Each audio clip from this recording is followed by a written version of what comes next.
Bill Pearce continues to read from the New International Version of the Bible. Genesis chapter 35.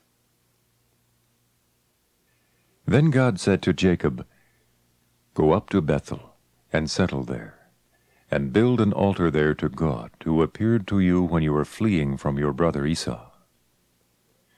So Jacob said to his household and to all who were with him, "Get rid of the foreign gods you have with you, and purify yourselves, and change your clothes. Then come, let us go up to Bethel, where I will build an altar to God, who answered me in the day of my distress, and who has been with me wherever I have gone." So they gave Jacob all the foreign gods they had and the rings in their ears, and Jacob buried them under the oak at Shechem. Then they set out, and the terror of God fell upon the towns all around them, so that no one pursued them. Jacob and all the people with him came to Luz, that is Bethel, in the land of Canaan. There he built an altar, and he called the place El Bethel, because it was there that God revealed himself to him when he was fleeing from his brother. Now Deborah, Rebekah's nurse, died, and was buried under the oak below Bethel. So it was named Elon-Bakath. After Jacob returned from Paddan Aram, God appeared to him again and blessed him. God said to him, "Your name is Jacob, but you will no longer be called Jacob. Your name will be Israel." So he named him Israel. And God said to him, "I am God Almighty. Be fruitful and increase in number. A nation and a community of nations will come from you, and kings will come from your body. The land I gave to Abraham and Isaac, I also give to you, and I will give this land to your descendants after you." Then God went up from him at the place where he had talked with him. Jacob set up a stone pillar at the place where God had talked with him, and he poured out a drink offering on it. He also poured oil on it. Jacob named the place where God had talked with him Bethel.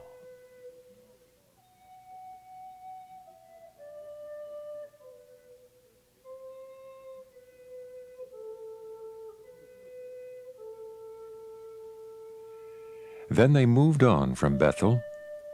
While they were still some distance from Ephrath, Rachel began to give birth, and had great difficulty. And as she was having great difficulty in childbirth, the midwife said to her, "Don't be afraid, for you have another son." As she breathed her last, for she was dying, she named her son Ben-Oni. But his father named him Benjamin.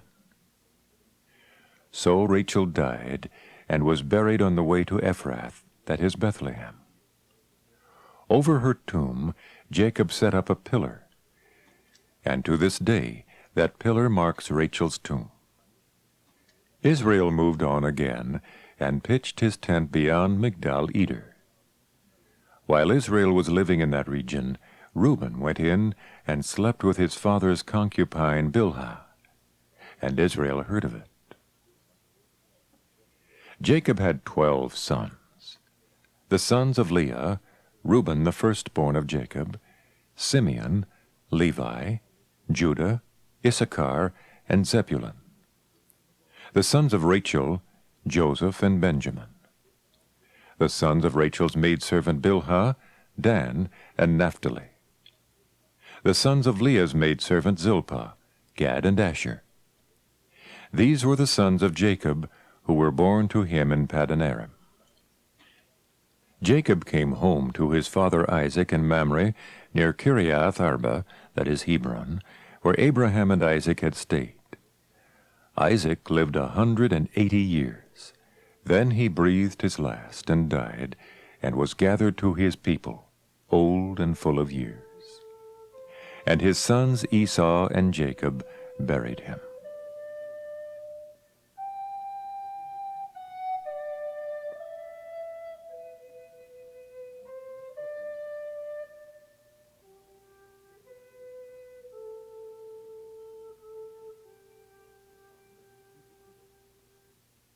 chapter 36. This is the account of Esau, that is, Edom. Esau took his wives from the women of Canaan: Adah, daughter of Elon the Hittite, and Oholibamah, daughter of Anah, and granddaughter of Zibeon the Hivite. Also Basemath, daughter of Ishmael and sister of Nebaioth. Adah bore Eliphaz to Esau, Basemath bore Reuel, and Oholibamah bore Jeush, Jalam, and Korah. These were the sons of Esau, who were born to him in Canaan. Esau took his wives and sons and daughters and all the members of his household, as well as his livestock and all his other animals, and all the goods he had acquired in Canaan, and moved to a land some distance from his brother Jacob. Their possessions were too great for them to remain together. The land where they were staying could not support them both because of their livestock. So Esau, that is, Edom, settled in the hill country of Seir. This is the account of Esau, the father of the Edomites, in the hill country of Seir. These are the names of Esau's sons: Eliphaz, the son of Esau's wife Adah, and Reuel, the son of Esau's wife Basemath. The sons of Eliphaz: Teman, Omar, Zepho, Gatam, and Kenaz. Esau's son, Eliphaz, also had a concubine named Timnah, who bore him Amalek. These were grandsons of Esau's wife Adah. The sons of Reuel: Nahath, Zerah, Shammah, and Mizah. These were grandsons of Esau's wife Basemath. The sons of Esau's wife: Oholibamah, daughter of Anah, and granddaughter of Zibeon, whom she bore to Esau: Jeush, Jalam, and Korah. These were the chiefs among Esau's descendants. The sons of Eliphaz, the firstborn of Esau: chiefs Teman, Omar, Zepho, Kenaz, Korah, Gatam, and Amalek. These were the chiefs descended from Eliphaz and Edom. They were grandsons of Adah. The sons of Esau's son Reuel: chiefs Nahath, Zerah, Shammah, and Mizah. These were the chiefs descended from Reuel and Edom. They were grandsons of Esau's wife Basemath. The sons of Esau's wife Oholibamah: chiefs Jeush, Jalam, and Korah. These were the chiefs descended from Esau's wife Oholibamah, daughter of Anah. These were the sons of Esau, that is, Edom, and these were their chiefs. These were the sons of Seir the Horite, who were living in the region: Lotan, Shobal, Zibeon, Anah, Dishan, Ezer, and Dishan. These sons of Seir in Edom were Horite chiefs. The sons of Lotan: Hori and Homam. Timnah was Lotan's sister. The sons of Shobal: Alvan, Manahath, Ebal, Shepho, and Onam.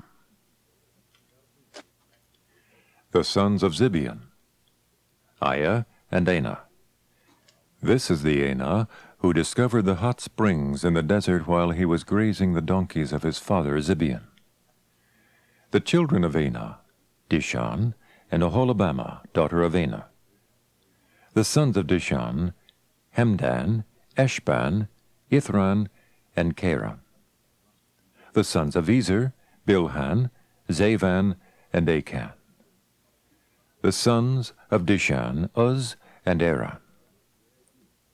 These were the Horite chiefs: Lotan, Shobal, Zibeon, Anah, Dishan, Ezer, and Dishan.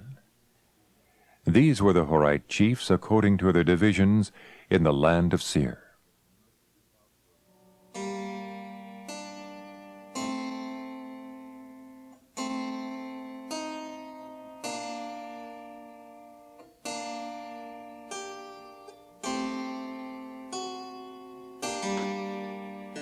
These were the kings who reigned in Edom before any Israelite king reigned. Bela, son of Beor, became king of Edom. His city was named Dinhabah. When Bela died, Jobab, son of Zerah from Bozrah, succeeded him as king. When Jobab died, Husham, from the land of the Temanites, succeeded him as king. When Husham died, Hadad, son of Bedad, who defeated Midian in the country of Moab, succeeded him as king. His city was named Avith. When Hadad died, Samlah from Masrekah succeeded him as king. When Samlah died, Shaul from Rehoboth on the river succeeded him as king. When Shaul died, Baal-Hanan, son of Akbor, succeeded him as king.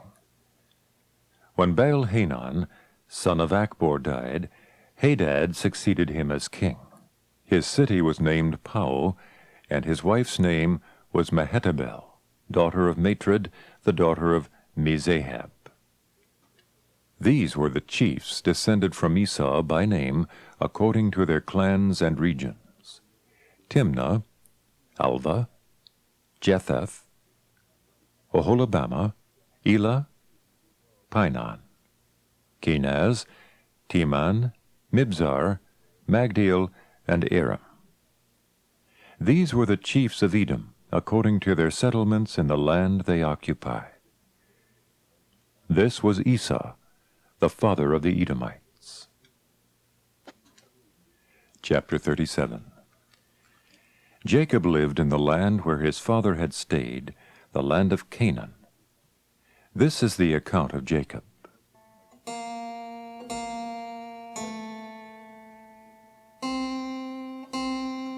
Joseph, a young man of 17, was tending the flocks with his brothers, the sons of Bilhah, and the sons of Zilpah, his father's wives, and he brought their father a bad report about them. Now Israel loved Joseph more than any of his other sons, because he had been born to him in his old age. And he made a richly ornamented robe for him. When his brothers saw that their father loved him more than any of them, they hated him, and could not speak a kind word to him. Joseph had a dream, and when he told it to his brothers, they hated him all the more. He said to them, "Listen to this dream I had. We were binding sheaves of grain out in the field, when suddenly my sheaf rose and stood upright, while your sheaves gathered around mine and bowed down to it." His brothers said to him, "Do you intend to reign over us? Will you actually rule us?" And they hated him all the more because of his dream and what he had said. Then he had another dream, and he told it to his brothers. "Listen," he said, "I had another dream, and this time the sun and moon and 11 stars were bowing down to me." When he told his father as well as his brothers, his father rebuked him and said, "What is this dream you had? Will your mother and I and your brothers actually come and bow down to the ground before you?" His brothers were jealous of him, but his father kept the matter in mind. Now his brothers had gone to graze their father's flocks near Shechem, and Israel said to Joseph, "As you know, your brothers are grazing the flocks near Shechem. Come, I am going to send you to them." "Very well," he replied. So he said to him, "Go and see if all is well with your brothers and with the flocks, and bring word back to me." So he sent him off from the valley of Hebron. When Joseph arrived at Shechem, a man found him wandering around in the fields and asked him, "What are you looking for?" He replied, "I'm looking for my brothers. Can you tell me where they are grazing their flocks?" "They have moved on from here," the man answered. "I heard them say, 'Let's go to Dothan.'" So Joseph went after his brothers and found them near Dothan. but they saw him in the distance, and before he reached them, they plotted to kill him. "Here comes that dreamer," they said to each other. "Come now, let's kill him and throw him into one of these cisterns and say that a ferocious animal devoured him. Then we'll see what comes of his dreams." When Reuben heard this, he tried to rescue him from their hands. "Let's not take his life," he said. "Don't shed any blood. Throw him into this cistern here in the desert, but don't lay a hand on him." Reuben said this to rescue him from them and take him back to his father. So when Joseph came to his brothers, they stripped him of his robe, the richly ornamented robe he was wearing, and they took him and threw him into the cistern. Now the cistern was empty. There was no water in it. As they sat down to eat their meal, they looked up and saw a caravan of Ishmaelites coming from Gilead. Their camels were loaded with spices, balm, and myrrh, and they were on their way to take them down to Egypt.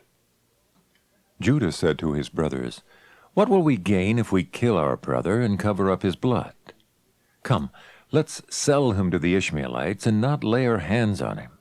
After all, he is our brother, our own flesh and blood." His brothers agreed. So when the Midianite merchants came by, his brothers pulled Joseph up out of the cistern and sold him for 20 shekels of silver to the Ishmaelites, who took him to Egypt. When Reuben returned to the cistern and saw that Joseph was not there, he tore his clothes. He went back to his brothers and said, "The boy isn't there. Where can I turn now?" Then they got Joseph's robe, slaughtered a goat, and dipped the robe in the blood. They took the ornamented robe back to their father and said, "We found this. Examine it to see whether it is your son's robe." He recognized it and said, "It is my son's robe. Some ferocious animal has devoured him. Joseph has surely been torn to pieces." Then Jacob tore his clothes, put on sackcloth, and mourned for his son many days. All his sons and daughters came to comfort him, but he refused to be comforted. "No," he said, "in mourning will I go down to the grave to my son." So his father wept for him. Meanwhile, the Midianites sold Joseph in Egypt to Potiphar, one of Pharaoh's officials, the captain of the guard.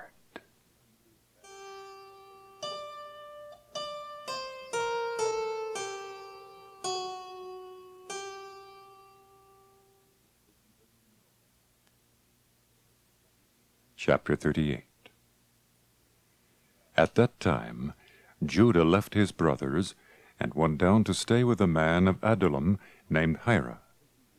There Judah met the daughter of a Canaanite man named Shua. He married her and lay with her. She became pregnant and gave birth to a son who was named She conceived again and gave birth to a son and named him Onan. She gave birth to still another son and named him Shelah. It was at Kezib that she gave birth to him. Judah got a wife for his firstborn, and her name was Tamar. But Judah's firstborn, was wicked in the Lord's sight, so the Lord put him to death. Then Judah said to Onan, "Lie with your brother's wife, and fulfill your duty to her as a brother-in-law, to produce offspring for your brother." But Onan knew that the offspring would not be his.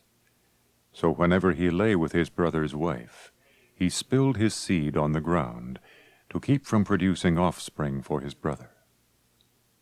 What he did was wicked in the Lord's sight, so he put him to death also. Judah then said to his daughter-in-law Tamar, "Live as a widow in your father's house until my son Shelah grows up." For he thought, "He may die too, just like his brothers." So Tamar went to live in her father's house. After a long time, Judah's wife, the daughter of Shua, died. When Judah had recovered from his grief, he went up to Timnah, to the men who were shearing his sheep, and his friend Hira, the Adullamite, went with him. When Tamar was told, "Your father-in-law is on his way to Timnah to shear his sheep," she took off her widow's clothes, covered herself with a veil to disguise herself, and then sat down at the entrance to Enaim, which is on the road to Timnah. For she saw that, though Shelah had now grown up, she had not been given to him as his wife. When Judah saw her, he thought she was a prostitute, for she had covered her face. Not realizing that she was his daughter-in-law, he went over to her by the roadside and said, "Come now, let me sleep with you." "And what will you give me to sleep with you?" she asked. "I'll send you a young goat from my flock," he said. "Will you give me something as a pledge until you send it?" she asked. He said, "What pledge should I give you?" "Your seal and its cord, and the staff in your hand," she answered. So he gave them to her and slept with her, and she became pregnant by him. After she left, she took off her veil and put on her widow's clothes again. Meanwhile, Judah sent the young goat by his friend the Adullamite in order to get his pledge back from the woman, but he did not find her. He asked the men who lived there, "Where is the shrine prostitute who was beside the road to Enaim?" "There hasn't been any shrine prostitute here," they said. So he went back to Judah and said, "I didn't find her. Besides, the men who lived there said there hasn't been any shrine prostitute here." Then Judah said, "Let her keep what she has, or we will become a laughing stock. After all, I did send her this young goat, but you didn't find her." About 3 months later, Judah was told, "Your daughter-in-law Tamar is guilty of prostitution, and as a result she is now pregnant." Judah said, "Bring her out and have her burned to death." As she was being brought out, she sent a message to her father-in-law. "I am pregnant by the man who owns these," she said. And she added, "See if you recognize whose seal and cord and staff these are." Judah recognized them and said, "She is more righteous than I, since I wouldn't give her to my son Shelah." And he did not sleep with her again. When the time came for her to give birth, there were twin boys in her womb. As she was giving birth, one of them put out his hand, so the midwife took a scarlet thread and tied it on his wrist and said, "This one came out first." But when he drew back his hand, his brother came out, and she said, "So this is how you have broken out." And he was named Perez. Then his brother, who had the scarlet thread on his wrist, came out, and he was given the name Zerah.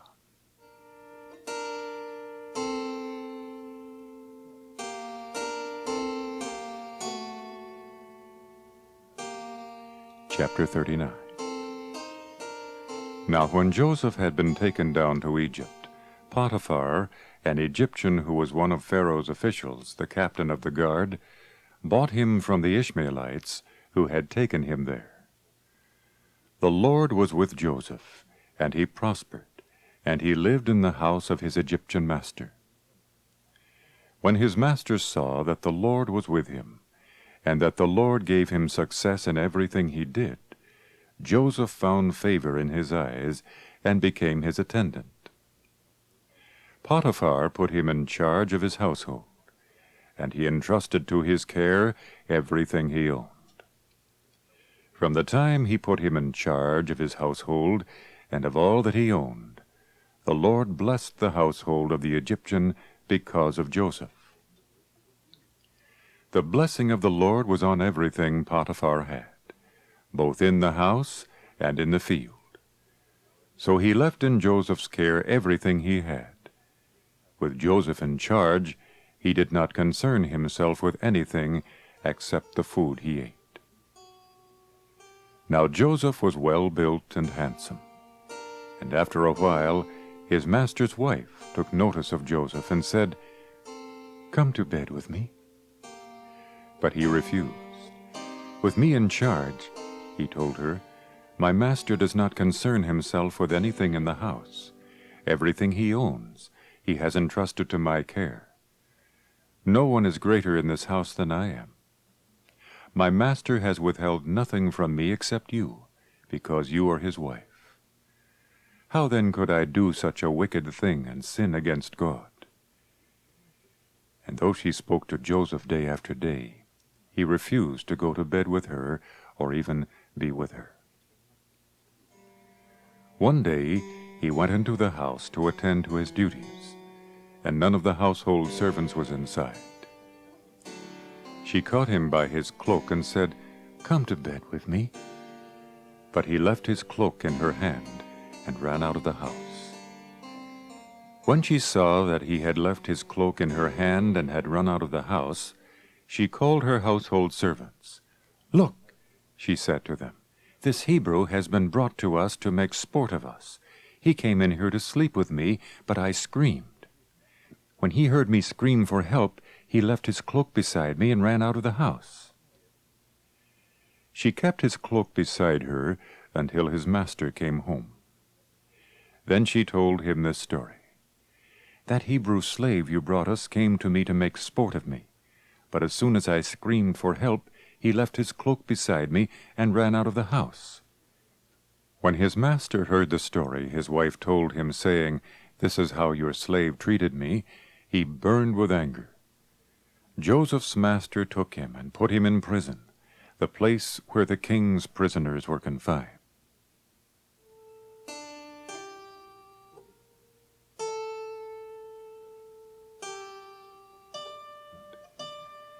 But while Joseph was there in prison, the Lord was with him. He showed him kindness and granted him favor in the eyes of the prison warden.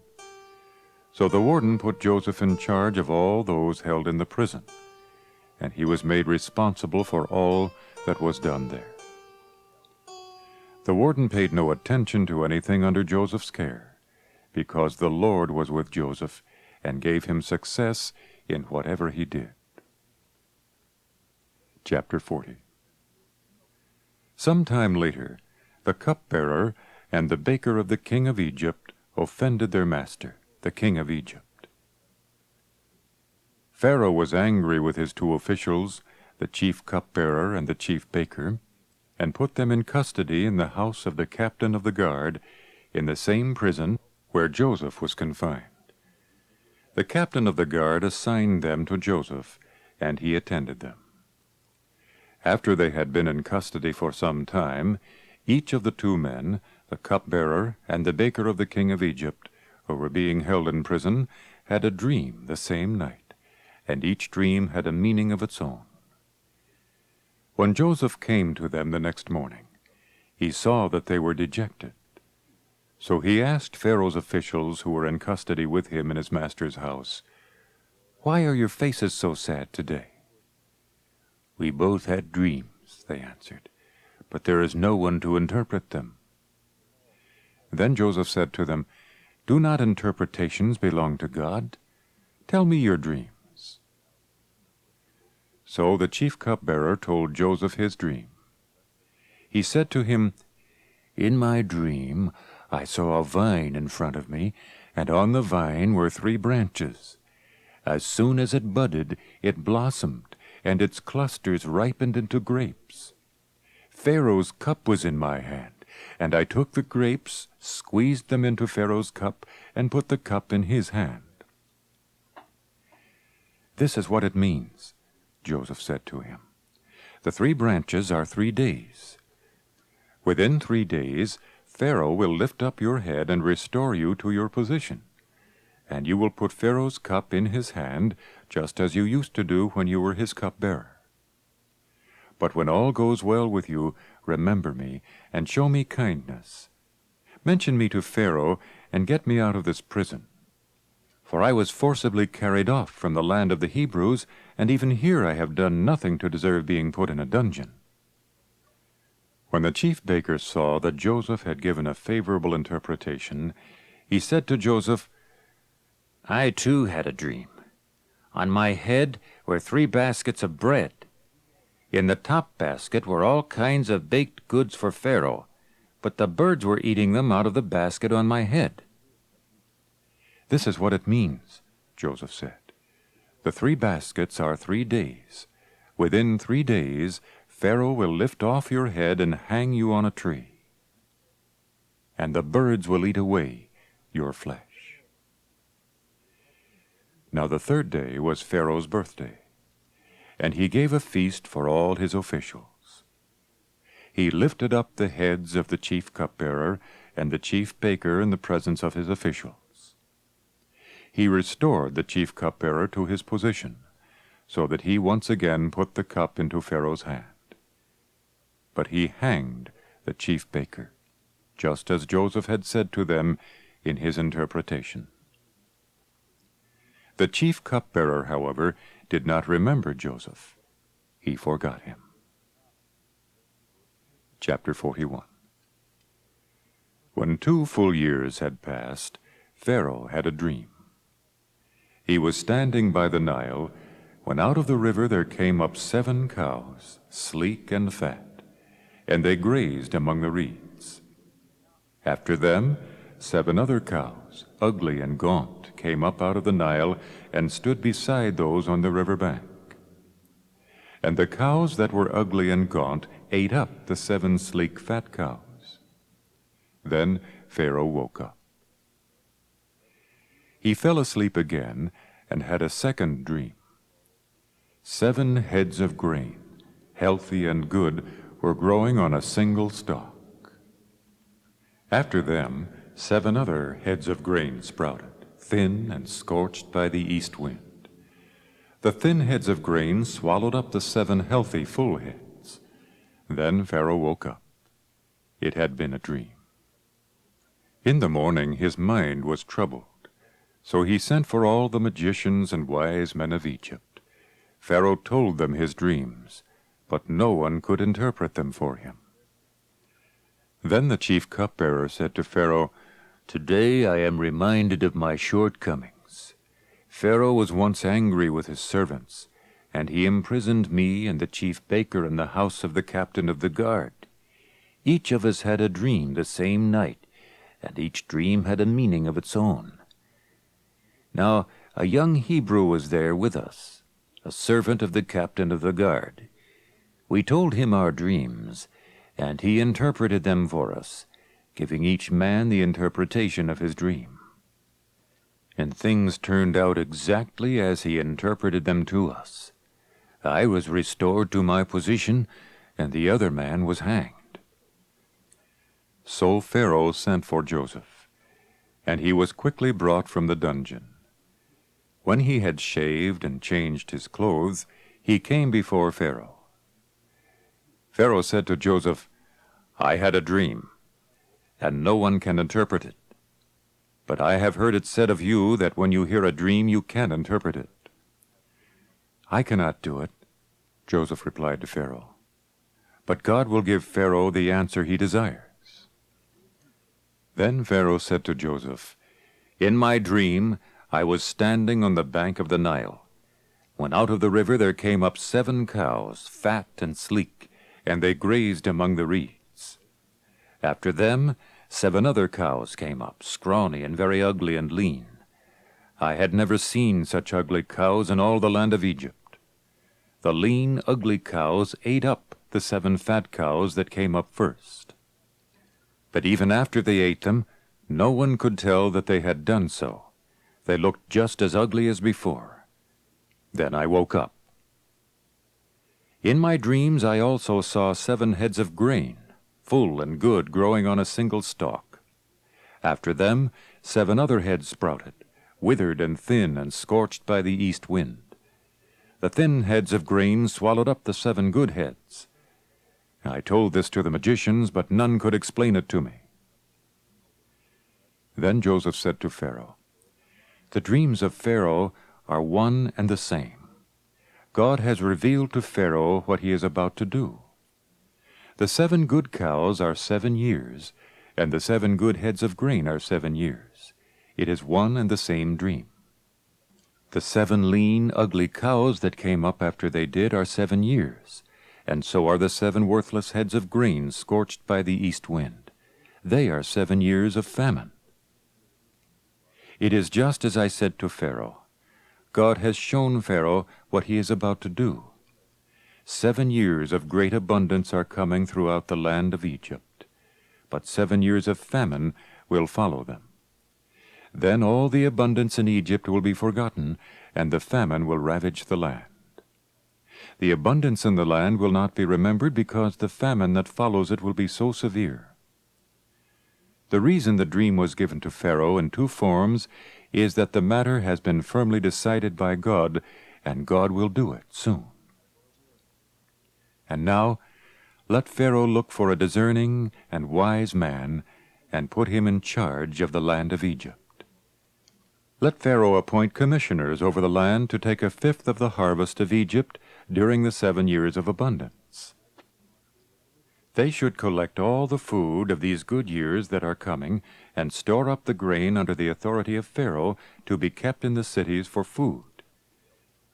This food should be held in reserve for the country, to be used during the 7 years of famine that will come upon Egypt, so that the country may not be ruined by the famine. The plan seemed good to Pharaoh and to all his officials. So Pharaoh asked them, "Can we find anyone like this man, one in whom is the Spirit of God?" Then Pharaoh said to Joseph, "Since God has made all this known to you, there is no one so discerning and wise as you. You shall be in charge of my palace, and all my people are to submit to your orders. Only with respect to the throne will I be greater than you." So Pharaoh said to Joseph, "I hereby put you in charge of the whole land of Egypt." Then Pharaoh took his signet ring from his finger and put it on Joseph's finger. He dressed him in robes of fine linen and put a gold chain around his neck. He had him ride in a chariot as his second in command, and men shouted before him, "Make way!" Thus he put him in charge of the whole land of Egypt. Then Pharaoh said to Joseph, "I am Pharaoh, but without your word no one will lift hand or foot in all Egypt." Pharaoh gave Joseph the name Zaphenath-Paneah, and gave him Asenath, daughter of Potipherah, priest of On, to be his wife. And Joseph went throughout the land of Egypt.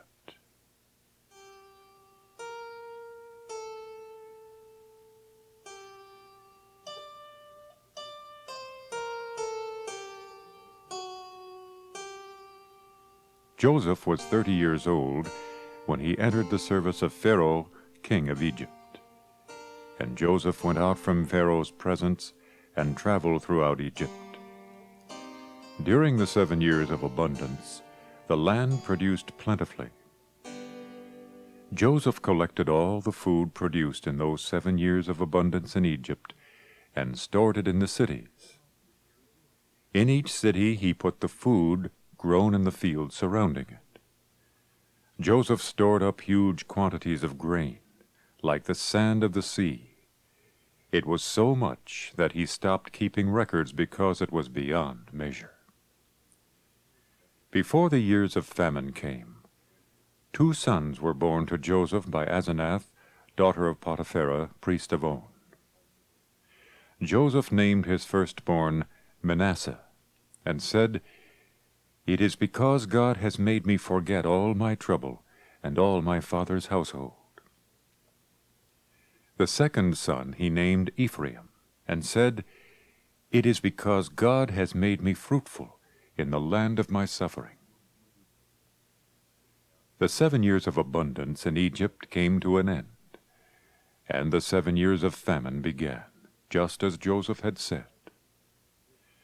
There was famine in all the other lands, but in the whole land of Egypt there was food. When all Egypt began to feel the famine, the people cried to Pharaoh for food. Then Pharaoh told all the Egyptians, "Go to Joseph and do what he tells you."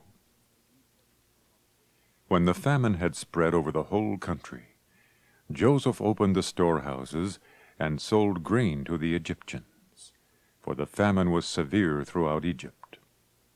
And all the countries came to Egypt to buy grain from Joseph, because the famine was severe in all the world.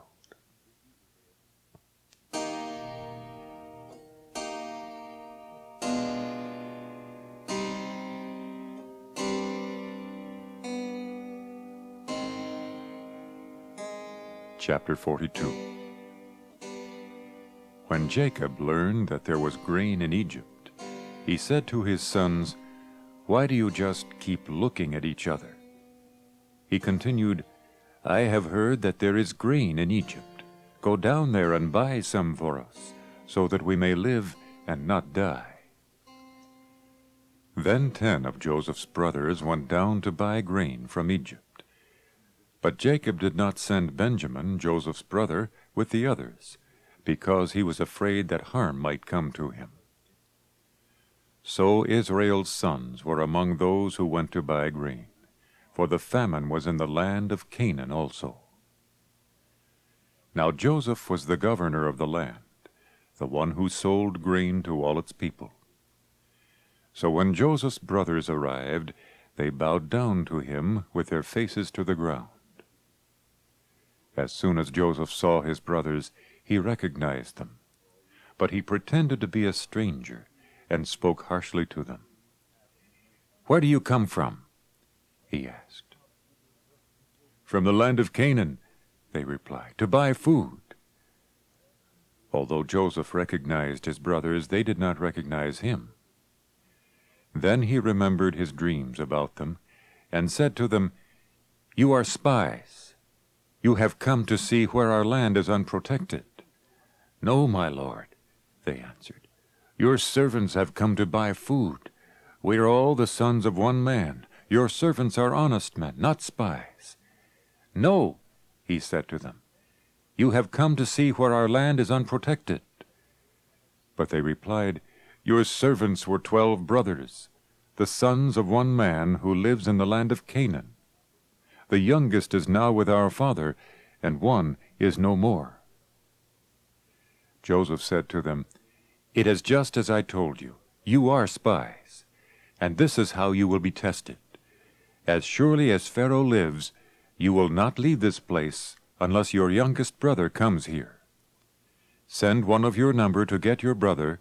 The rest of you will be kept in prison, so that your words may be tested to see if you are telling the truth. If you are not, then as surely as Pharaoh lives, you are spies." And he put them all in custody for 3 days. On the 3rd day, Joseph said to them, "Do this, and you will live, for I fear God. If you are honest men, let one of your brothers stay here in prison, while the rest of you go and take grain back for your starving households. But you must bring your youngest brother to me, so that your words may be verified, and that you may not die." This they proceeded to do. They said to one another, "Surely we are being punished because of our brother. We saw how distressed he was when he pleaded with us for his life, but we would not listen. That's why this distress has come upon us." Reuben replied, "Didn't I tell you not to sin against the boy? But you wouldn't listen. Now we must give an accounting for his blood." They did not realize that Joseph could understand them, since he was using an interpreter. He turned away from them and began to weep, but then turned back and spoke to them again. He had Simeon taken from them and bound before their eyes. Joseph gave orders to fill their bags with grain, to put each man's silver back in his sack, and to give them provisions for their journey. After this was done for them, they loaded their grain on their donkeys and left. At the place where they stopped for the night, one of them opened his sack to get feed for the donkey, and he saw his silver in the mouth of the sack. "My silver has been returned," he said to his brothers. "Here it is in my sack." Their hearts sank, and they turned to each other trembling and said, "What is this that God has done to us?